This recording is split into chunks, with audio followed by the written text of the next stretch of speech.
Hindi ka lang Nung- maglagi. Kasi dati Dapat. sabi mo, patay mo. Ganyan ang katawa kay ate, sabi ng konti. Nilalamig ka nun ano? Oo, sabayan mo, patay mo yung aircon kasi lalamig na to para inilipad na. Hirap na hirap ka ba maglakad nung una? Pero nung matapos kang magamot nung unang punta mo dito, ilang araw bago ka nakalakad? Kinabukasan na. Kinabukasan na. Teo, Tuloy-tuloy na nun. tinitingnan ka rin tayo ito, no?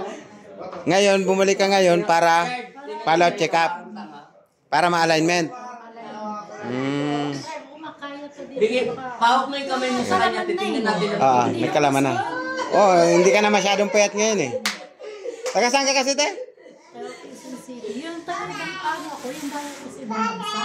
Nasumbuy ako dito. Hindi ko na maalala, te. Kasi December ka pa pala nagpagamot. December 28 po. Ha? December 28. December Alam na alam pa ni tita oh.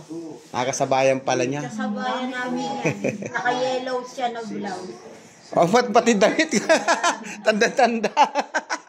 Ganun ang memory. Ikaw yung memory ko na yung minsan sa daan pasyente. Minsan meron dito pumunta na yung matataba na sila kasi kalansay sila dati. Hindi ko sila tayo matandaan kasi matagal. Minsan 5 taon bumabalik.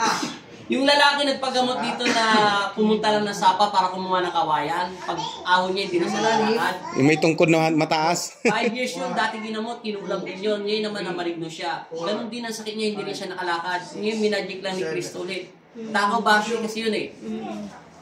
Isipin mo 5 years bago lang siya pumalya ulit. Kaso kung hindi pa siya kumuha ng kawayan, hindi pa siya makapunta rito. Para lang siya nagdahilan. Basta ako na yung taong natatanda. Yung laway niya. Magaling na yun si Laway Boys. Ay, magaling na yun. Oo. Magaling na si Laway Boys. Ning wala ka man maintindihan niya sa sinasabi niya eh. Yung fish towel niya, yung maraming po, kala mo binuhusan tubig, oh. Magaling na si Laway Boys.